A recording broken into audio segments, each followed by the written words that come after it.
Welcome back. This tutorial shows how to insert page breaks in Microsoft Word using 3 different methods. We will also look at how to delete page break.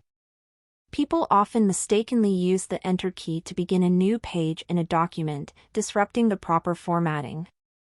The correct method is to utilize a page break to ensure a seamless transition to a new page for your content.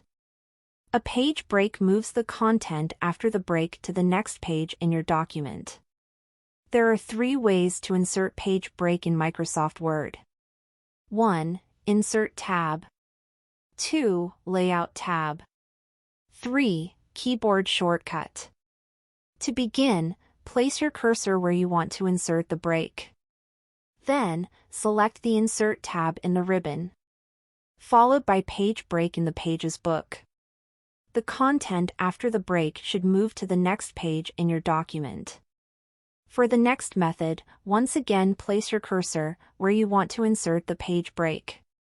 This time, select the Layout tab in the ribbon, followed by Breaks in the Page Setup group.